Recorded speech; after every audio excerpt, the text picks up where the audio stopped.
viewers.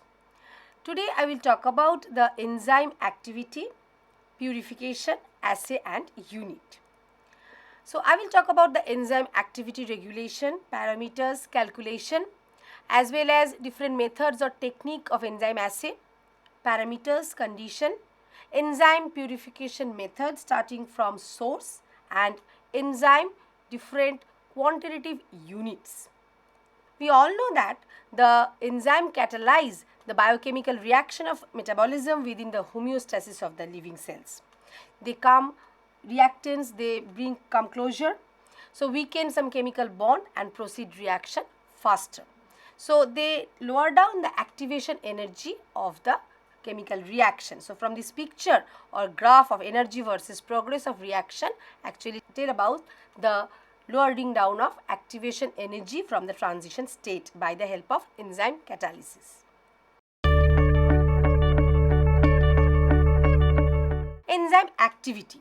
So enzyme activity as definition, we can say it is the ability to catalyze a specific chemical reaction under certain condition. So this is a straight line for rate of reaction with respect to the increasing enzyme concentration.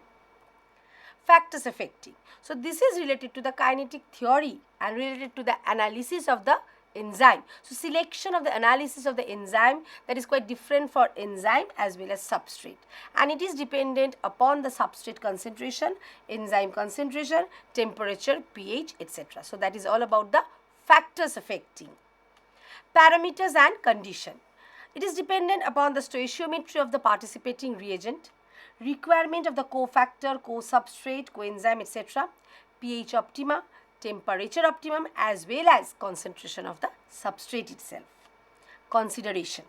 The concentration of the substrate is if it is very greater than Km, that is the Michaelis constant for the substrate affinity towards the enzyme. So if this consideration is achieved, then the velocity or reaction rate will be towards the total enzyme concentration. If maximum velocity of Vmax is 100%, then AE is getting converted to the ES, enzyme substrate complex. If concentration of substrate S is very less than Km, Michaelis constant, then the presence of both E and enzyme substrate complex ES can be observed. Vmax gives the interaction of Kcat, the rate constant for catalysis, and Kcat by Km is a function of pH. Calculation. Now let's talk about a particular enzymatic reaction where NAD plus and ethanol with the help of alcohol dehydrogenase is getting converted to NADH, H plus as well as acetaldehyde. Here 0.99 ml of 3Cl of pH 9 buffer is used and 0.01 ml of alcohol dehydrogenase enzyme is taken from the master stock. Now if the reaction is getting proceed and by spectrophotometer absorbance as 340 nanometer give the increase of the product formation of NADH which has absorption maxima at 340 nanometer UV range. So delta A or change in absorbance at 340, let's see it is 0.6 per minute with respect to time. So del A by T will be 0.6 divided by minute. Per minute it is getting changed. Now we all know that from Lambert-Beer law, delta OD or del A is equal to epsilon molar extinction coefficient as well as concentration into L, path length. L is 1 centimeter. Then the velocity or rate of reaction V is equal to delta C by T. Here epsilon of the NADH is 6.22. Now we can calculate the rate of reaction as delta A 340 by minute divided by epsilon of NADH 340, that is equal to 0.6 divided by 6.22, that is 0.096 millimole per minute. Now amount of enzyme can be calculated if we convert millimole to the micromole per ml. So that will be 0.096 micromole per ml per minute. But interestingly, micromole per minute is the enzyme amount or activity unit U. So total amount of the enzyme in the assay system is equal to 0.096, that is U per ml. So that can be multiplied with the dilution factor taken from the master stock. So in this way enzyme activity can be calculated.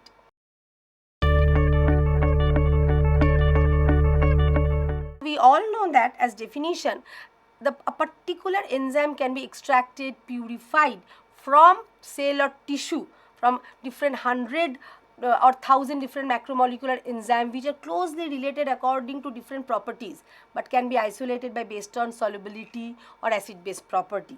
So we have to select the separation of the sequence of separation analysis technique can be adopted to purify or isolate a specific particular type of enzyme from the crowding of macromolecule from crude extract. Now significance. Now significance of purification include to understand what is going on between the cell, how far the enzymatic reaction or metabolism regulation is diverted or deviated from the normal condition to make a rational three-dimensional drug designing, as well as added value include the therapeutic use. Not only that, it should be kept in mind that is during the course of purification, enzyme will be purified in structural and functional intact form. So that can be used for the kinetics as well as inhibition assay. Condition. So that will be kept in mind during purification for enzyme stability, all those conditions will be maintained. pH, so predetermination of the particular pH optima will be known, so that will be adopted during the course of reaction, so work in buffers. Temperature often will be 0 to 4 degrees centigrade and that will be done in the cold room or refrigerator. Salt concentration to maintain the ionic interaction in between enzyme and substrate. Oxygen sensitivity for anaerobic condition will be maintained for oxygen labile enzymes. Storage will be done in frozen suspension of glycerol condition. As we know that enzyme is very sensitive to heat, so it is getting denatured when the temperature is getting increased, but during the some course of moderate temperature, sometimes for long period of time enzyme can be inactivated. So it will be stored at below 5 degrees centigrade, but sometimes at the frozen condition enzyme can also be inactivated. Mechanical forces will be avoided like frothing, foaming, etc. Proteolytic enzyme should be avoided by addition of the inhibitors like PMSF. Measurements. After each step, determination of the specific activity to designate the purity of the enzyme and purification table will be made. Process. It will start from extraction, then clearing of extract, junk material will be obsoleted. Then we have to know 5 different methods of purification techniques. Extraction from different source. Animal tissue like liver can be taken. Plant, leaf, root, shoot can be taken. Microorganism can be isolated from the culture media, as well as subcellular fractionation like membrane, mitochondria can be done. Recombinant DNA technology is nowadays a very rich source for the enzyme extraction.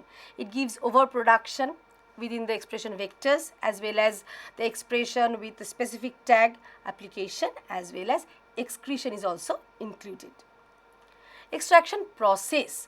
The disruption of the membrane, homogenization of cell or tissue is done with shearing, grinding as well as application of French pressure, sonication, very important techniques are there. Clearing of extract, that will be done by the centrifugation, filtration as well as solubilization of the membranes with the lysis buffer. Choice of buffer, very important. So Trees buffer is very usual biological buffer during the extraction as well as assay it is needed. Composition is made by the trees and HCl. The pKa is 8. Acetate buffer made by the sodium acetate and acetic acid, the pK is 5.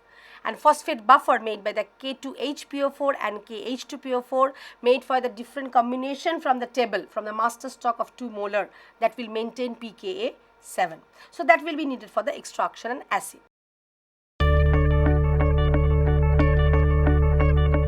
Now method of purification, that will be started from the precipitation method with the ammonium sulfate. Ammonium sulfate cut will help to specific type of enzyme according to the solubility. Separation based on molecular size according to the size by gel filtration.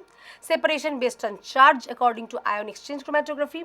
Separation based on specific interaction by bioaffinity chromatography as well as separation based on other factor like hydrophobic interaction help to utilize hydroxyapatite chromatography to purify enzyme according to its property and from the closely related other enzymes. Calculation, so measure should be done after each purification step. So what are the measurement points, measurement criteria? The volume of the enzyme solution in ml, the protein content of the solution in mg per ml, the activity of the enzyme U per ml, the total amount of enzyme in U, specific activity U per mg, yield in percentage, that is total amount of enzyme after a purification step divided by total amount of enzyme before that purification step.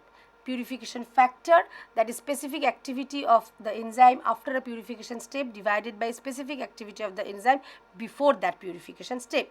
Now from this purification table, it is very much evident that volume, total activity U, total protein, they can be reduced, but the specific activity for a particular enzyme will be increased, as well as purification factor will be increased. So at a particular purified form, 100% we can get the specific activity, it will not change.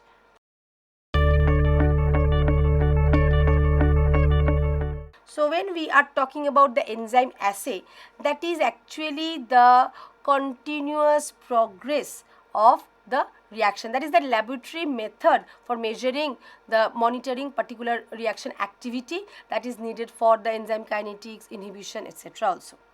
Conditions. The overall stoichiometry of the reaction should be known. Additional cofactor, coenzymes is very much important. The substrate dependence, we should know the concentration of the substrate, substrate saturation, Km Michaelis constant, that is for the substrate affinity by a particular enzyme. We know that pH will vary from substrate to substrate. Vmax as well as saturation of the enzyme, all active site with the substrate. So substrate should be in the high concentration than enzyme, that can follow the zero order kinetics. Enzyme concentration and kinetics is a limiting factor. So initial rate is proportional with the enzyme concentration. Optimum pH, temperature zone where the enzyme will show the high activity as well as stability. And we should keep in mind the simple analytical process for the disappearance of the substrate as well as accumulation of the product. Types, it includes initial rate experiments, progress curve experiment, transient kinetics experiment as well as relaxation experiment. In initial rate experiment, enzyme and substrate are actually added in the system. They are allowed to act to make the enzyme substrate complex. Then the how it is actually with respect to time, it is monitored, it is reached to the quasi steady state. So accumulation of the product is actually measured. It is within very short period of time, and available substrate concentration is equivalent to the total substrate concentration. And we can follow here no back reaction or enzyme degradation. Next one, progress curve experiment. So here once again with time the concentration, how it is reached to the transient state, it is reached to the equilibrium state, from the initial state, they are all actually getting measured. The transient kinetics experiment, so here once again within very short period of time, how the transient state is getting achieved with respect to time, equilibrium, concentration, all the kinetic parameters are measured here. Relaxation experiment, within the equilibrium system, the enzyme, substrate, product, all are present, and it is perturbed from the normal condition, temperature or pH. Then return to the normal condition. In the case of reversible reaction, it is actually monitored, but here no mechanistic detail can be known. Next one, methods according to the sampling method, it may be continuous assay or discontinuous assay. Continuous assay, where continuously the course or progress of reaction can be monitored. So it may be by the spectrophotometric, fluorimetric, calorimetric, chemiluminescence or light scattering method. The first one, spectrophotometric. So the optical change with time, the course of reaction can be monitored. It may be in the visible range like MTT assay. The change in the color of tetrazolium dye can be observed with respect to the change in color. The course of reaction can be monitored. But it also be monitored in the UV range, because in case of oxidation reduction, oxidoreductase, dehydrogenase, always they use NADH and NADPH, whatever. And this reduced form NADH and NADPH has absorption at UV 340 nanometer. So either they increase by the reaction or decrease can help us to know the substrate disappearance or accumulation of the product. Now, these spectrophotometric assay can be direct in case of lactate dehydrogenase, where lactate and NAD plus produces pyruvate and NADH plus NADH plus H plus. Now increase with time the absorption of NADH monitored at 340 nanometer will help us to know the enzyme activity of lactate dehydrogenase. But sometimes neither product nor substrate has absorption maxima in the either visible or in the UV range. So that particular reaction will be coupled with other reaction. Like here in case of pyruvate kinase, from phosphoenol pyruvate and ADP, pyruvate and ATP is getting produced. So no substrate or no product has absorption. This pyruvate can be coupled with the lactate dehydrogenase reaction where NADH will be utilized to NAD plus and lactate will be produced. Here lactate dehydrogenase will also be used. Now the disappearance of the NADH can be monitored with time by decrease in the absorbance at 340 nanometer. By using epsilon, the concentration can also be monitored. So that will help us to know indirectly the activity of the pyruvate kinase. So that is called coupled assay. Fluorimetric. Now fluorescence dye has absorption, emission at different wavelength. In case of methyl amblyphenyl glucopyranoside or glucouronide, beta degalactosidase enzyme or uronidase enzyme can be monitored. But here the impurities instability can also be present. Calorimetric. By chemical or biochemical reaction, heat can be absorbed or released. That can be monitored via microcalorimeter to know the enzyme activity. Chemiluminescence. So the light emission can be captured over time by a day or week in a photographic plate. Not quantitative because all light cannot be captured, but that can be helped to know the enzyme action, like horseradish peroxidase is actually used in ECL, the enhanced chemiluminescence assay to know the membrane peptides, as well as ELISA, enzyme linked immune absorbing assay will help us to know by antigen antibody reaction to locate the presence of substrate or product. Light scattering. Static light scattering gives us the idea about the weight average molar mass, that is the concentration of the substrate or product. So with time that will help us to know the rate and equilibrium of the enzyme, help us to know the stoichiometry of the complex, etc. Discontinuous assay. So discontinuous assay means within the time interval the aliquot sample are taken from the enzymatic reaction. That may be radiometric or chromatographic. The radiometric means the incorporation and release of the radioactivity of 125I, 35S, 32P, 14C carbon to the substrate. That is either released or incorporation. So that can be monitored via scintillation counter. Chromatographic. So the product formation from the enzyme reaction into components can be isolated from the high performance liquid chromatography or TLC analysis. Next, factors controlling assay. Salt concentration. Enzymes are very much sensitive to salt for the ionic interaction. Other than halophilic algae, the salt concentration will be 1 to 500 millimolar. Effects of temperature, as we know that increased rate of the temperature. So when it is getting increased, so that is due to the collision theory, kinetic energy within the substrate that can be permitted up to some maximum level. Then the thermal denaturation due to the critical temperature. So effect of temperature will be in the zone of the temperature from 35 to 40. Other than this, the three-dimensional structural change of the enzyme will be happen. Ionic interaction will be also changed for the acid-base interaction of enzyme substrate complex. But the substrate saturation, Km, Vmax, that will be kept in mind. So actually the temperature optima of the usual enzyme is 37 degrees centigrade.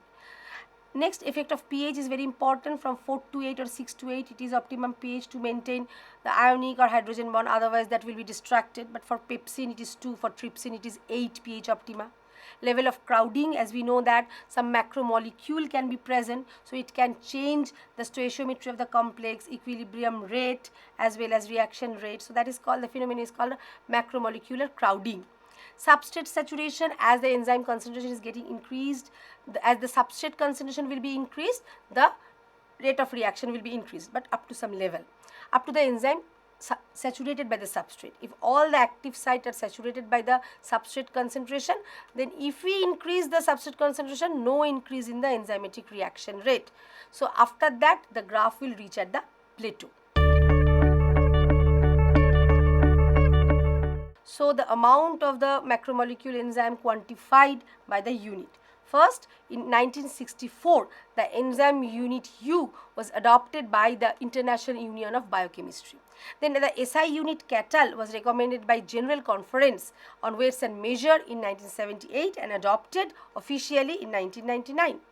Now, enzyme activity is equal to rate into the reaction volume. Now, U is the enzyme activity unit. What is that?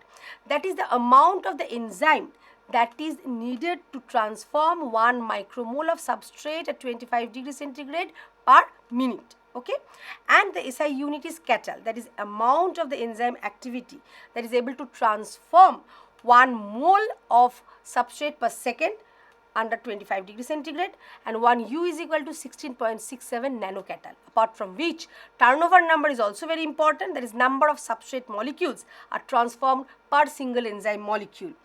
And the highest turnover number for carbonic anhydrase is 36 into 10 to the power 5 per minute.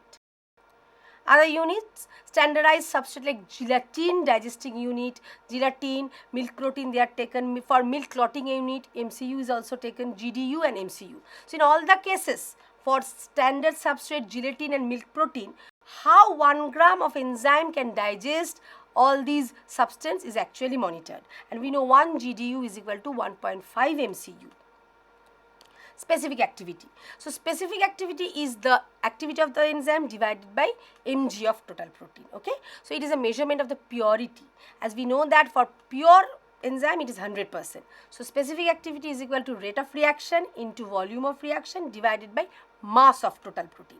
So, SI unit is CATAL per kg, but practical unit is micromole per mg per minute. So, it actually gives us the idea about the purification, about the processivity. So, active site can be titrated, and specific activity is reached 100 when it is in the total purified form. It is constant, as pH is constant, temperature is constant for some kinetics reaction. Related terminology, the rate of reaction is the concentration of the substrate disappearing divided by product produced per unit time, that is micromole per liter per second. Next, percent purity is the 100% into the specific activity of enzyme sample divided by specific activity of the pure enzyme of that particular enzyme. The catalytic power is the catalytic rate divided by catalyzed rate of the reaction divided by uncatalyzed rate, that is delta G hash uncat minus delta G hash cat divided by RT. Control of enzyme activity. Enzyme activity can be controlled at the production level, that can be enhanced or diminished. As we know that the beta lactamase is getting synthesized within the bacteria by the presence of penicillin only. Enzymes can be compartmentalized, as we know that fatty acid synthesized enzyme sets are located within the cytosol, but the oxidation, fatty acid oxidation, beta oxidation enzymes are located within the mitochondria. Enzymes regulated by the inhibitor and activators. As we know about the feedback inhibition, the product itself actually inhibit the first irreversible committed step of the reaction for the processing of that product formation. So, in this way, the stability within the cell as well as the economical level for the substrate energy that can be maintained. The enzymes can be regulated by covalent modification. The glycogen can be utilized to regulate the blood glucose level by the phosphorylation as well as dephosphorylation of the enzyme sets, kinases, phosphatidases, etc. The enzymes can be activated by localization at a different environment. In case of hemagglutinin of influenza virus, it is getting activated by conformational change in the acidic environment of the lysosome when only it is internalized within the host cell. I am talking about the control and enzyme activity regulation that will be needed for the enzyme activity purification assay in all the cases. The amount of enzyme synthesized, induction or repression, positive or negative modulator, activator or inhibitor. Covalent control, zymogen activation, we all know zymogen activation is done, that is pH dependent. Product divided by substrate ratio, that is the mass action. We know about the multiple form isozymes, that is very important. Regulation of the metabolic pathway like phosphofructokinase, regulation site of the committed step reaction as well as cellular enzyme concentration with respect to the pyruvate carboxykinase and glucose concentration. metabolomics and proteomics. So that is the mass spectroscopy will help us to know the metabolomics and proteomics related to the enzyme isolated from or secreted by the tumor cell, which is taken as the marker. Then it can be characterized, isolated and purified, and within the natural or normal cell that effect can be monitored. So student, I have talked about the quantitative parameter for the enzyme assay activity, the parameters condition as well as unit that is very much needed for the enzyme activity laboratory calculation. Thank you so much.